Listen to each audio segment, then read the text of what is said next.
I've played the Lies of P demo for countless of hours across multiple save files, with the goal of trying to understand everything I could about what this game has to offer. Now that I've managed to finish it several times, we now have a clear picture of its combat mechanics. So in this video, I'll explain to you all I've learned so far.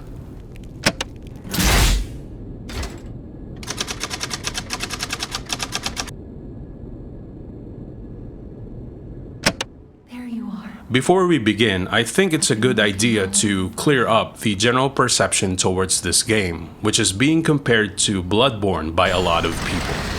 This is partially correct in my opinion. The visuals do resemble that game, and there's also a mechanic that's similar to rally HP recovery. But for the rest of its fight system, it's really more like Dark Souls and Sekiro combined, which will become more apparent as we go. Let's start off with the weapons available at the beginning, which are the Saber, Rapier, and Longsword. There are other weapons spread across the world, but these three are the ones I used extensively. If you're looking for a quick recommendation on which one is the easiest to use, I can tell you right now that the Rapier is definitely best in that regard.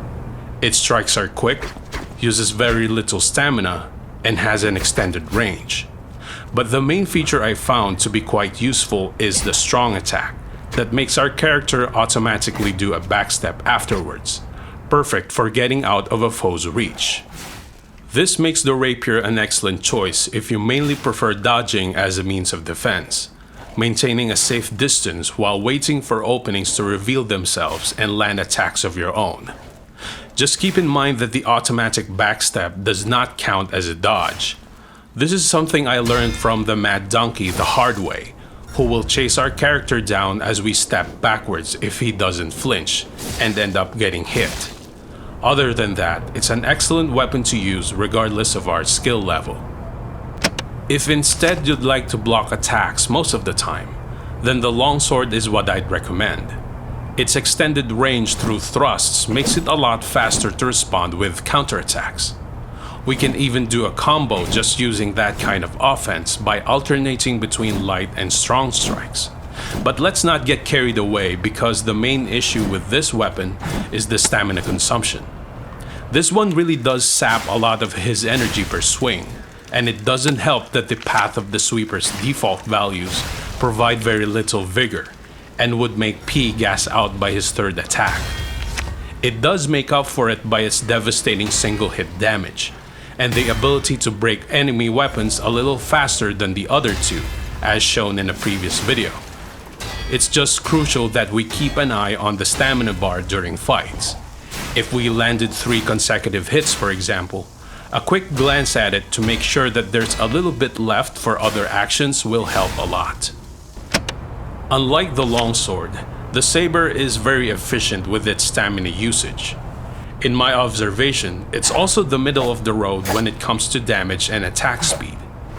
At a glance, those qualities sound fantastic, but it has one major drawback: the limited range.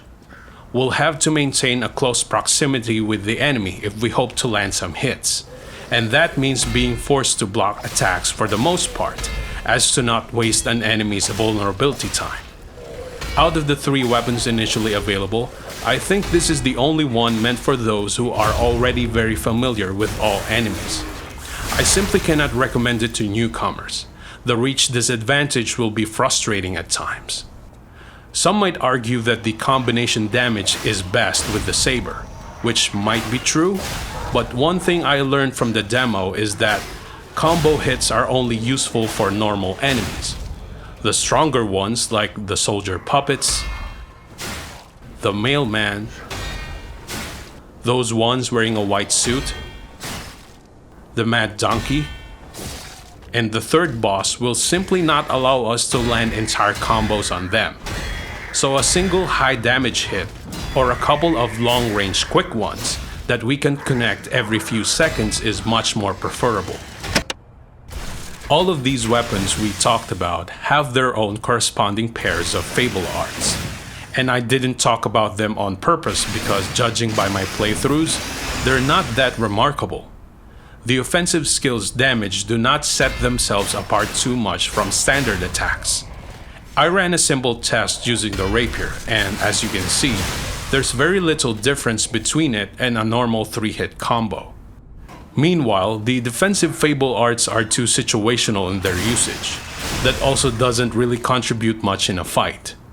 The only one I found interesting is the weapon buff of the Saber, that raises physical attack for a short time. The other ones are not worth bothering with in my opinion. They're just alternative means of counterattacking. As for the Legion arm, it's most likely inspired by Sekiro, seeing how much they function the same way. A mechanical tool that can be fitted with various attachments.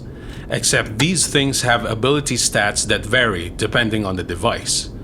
In my playthroughs, I never got to use them that much because the game simply doesn't compel me to do so. Why would I interrupt my melee combos with a short-range left hook? There's no reason for it.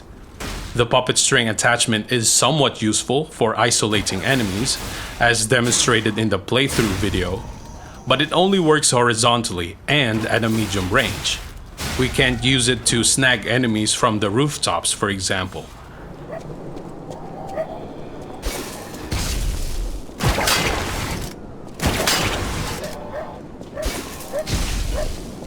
Fulminaris, on the other hand, seems to be quite effective. The short-range electrical damage it does is tremendous, and can stagger most enemies. I also noticed that these things might be upgradable, as evidenced by these ranked skill descriptions. Regardless of which main weapon we have equipped, I would like to make it clear that both blocking and dodging are available to our character. You can certainly avoid attacks while using the longsword, and guard with the Rapier if you'd like. It's just that the weapons tend to naturally gravitate towards one means of defense over the other, but in practice we should utilize both, and in some cases will be compelled to do so. With blocking, the only difference between the three weapons is that one of them can absorb more damage than the other, but they're all great at doing so based on my experience. If you're wondering how that's possible, it's because of the way character stats work, which is a little different from what's expected. Let's take a look at the attack bonus of all three weapons. You'll notice that they are affected by motivity and technique at varying intensities, depending on the letter right next to the stat, just like in the Soulsborne games. The big difference is that in Dark Souls, for example, those attributes will affect our character in several ways. But in Lies of P, they both do the same thing: add weapon and legion damage, plus bolster our defenses. That's it. This is why we're free to block and or dodge attacks as we see fit.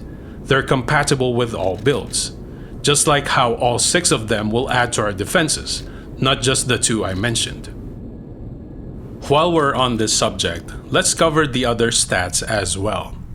Vitality affects our character's HP and enhances guard regain, which determines the percentage of the HP return for each counter attack we do immediately after normal blocking a hit, similar to a feature Bloodborne has. Vigor affects our stamina pool. As hinted before, if you're going to use the longsword, I suggest allocating a couple of points to this. Capacity adds to our Legion, which is the battery pool for his mechanical arm, but more importantly, it also increases our weight threshold.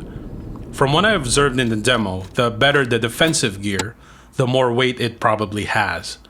In the playthrough, I just added points to it as I picked up new gear to remove the weight penalty. If we add a weapon in the secondary slot, by the way, that will also pile up. I don't see any reason why we'd want to do that, but at least now you know. And Advance adds to our Legion pool, similar to Capacity. It's also the only stat that enhances our damage reduction rate. In the demo, there's a weapon called Electric Coil Stick, which uses this as its primary damage bonus. I'm guessing this isn't the only one out there that shares the same attributes. However we decide to distribute our points, it's a good thing to keep in mind that the law of diminishing returns exists in this game. In my test here, I use Motivity as our sample, paired with the Saber, which has a damage bonus grade of C. From 11 to 15 Motivity points, the bonus is 13.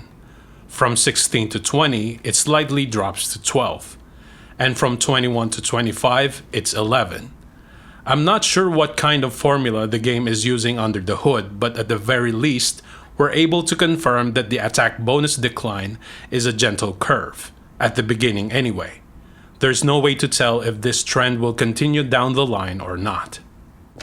With all this talk about stat distribution, it's time to pay a visit to Eugenie, who will allow us to upgrade and customize our weaponry. First off, all the ones we acquire are split into two parts, the blade and the handle. The former deals with physical attack, Fable recharge rate, damage reduction when blocking, and offensive Fable Art. It can be upgraded using hidden moonstones. The latter deals with the attack bonus grading and secondary Fable Art. It can also be enhanced using items called cranks. The blades and handles of all weapons can be interchanged, and as expected, their characteristics will morph accordingly. The full game will most likely allow us to reset our stats, but for now there's no reason to mess with other handles contradictory to our build, for very obvious reasons. In my testing, the handle of a weapon will also determine the attack animations. So for example, if we pair the longsword handle with the rapier blade, it looks terrible and performs just as bad. However, this made me think about the saber. What would happen if we rectify its short range by swapping the blade with that of the longsword?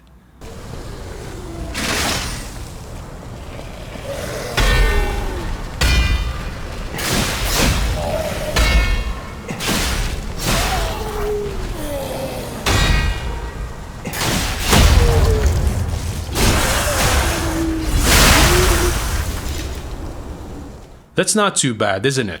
We even get to use the attack buff I mentioned earlier. Just like in the Soulsborne series, messing around with this kind of thing requires some forethought.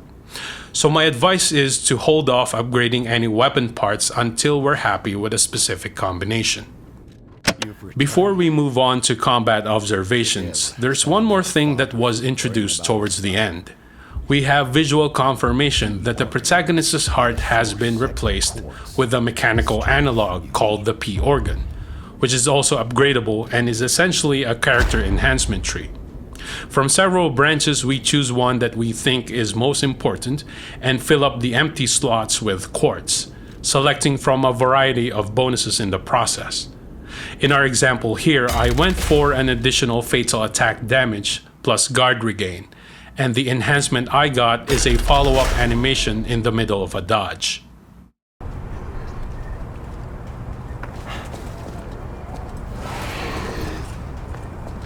As a reminder, when it comes to our defenses, we should utilize both dodging and blocking regardless of our build. The game certainly allows us to do that. The invincibility frames of evasion is decent, and normal blocking is highly effective thanks to guard regain. In both types, we only need to know when it's the right time to counterattack, and to watch out for the foe's charged heavy strike, which can only be completely avoided by getting out of its range or perfectly blocked. Those are the basics that we need to remember, apart from the obvious monitoring of our health, stamina, and weapon sharpness. If you want to get into the advanced stuff, then making the enemy groggy is at the center of it, to open them up for a high damage fatal attack. As mentioned in a short video, light and heavy strikes, using the Legion arm, and executing perfect blocks all contribute in making the opponent vulnerable to being stunned. Think of it as the enemy's invisible stamina bar that gets chipped away every time we're able to execute any of those actions, and also regenerates in between. It doesn't matter if we get hit or back away for a bit in the middle of a fight. As long as we breach the threshold in time, the enemy will become vulnerable. From there, we only need to connect a held strong attack, and that should stun them long enough for us to trigger the combo. As for doing perfect blocks itself, well, there's really no trick to it other than practice. It was quite fun for me to do, but it's completely optional. As I've shown in previous boss battle guides, it's possible to make the enemy exposed without having to do so. The key takeaway here is that calculated aggressions are rewarded and will end fights much sooner. In summary, I have no complaints about the fighting mechanics. As somebody who played a lot of From Software's games that I compared to this one, everything feels familiar and I had an easy time getting acclimated to it. I'm glad Round 8 Studios did really well in this aspect because it's one of those things that will greatly affect the perception towards this game. Of course, my evaluation is constrained to what is seen in the demo, but if what's available right now is representative of what we'll experience in the full game, then I think Lies of Peace combat is going to be great. Thank you for watching.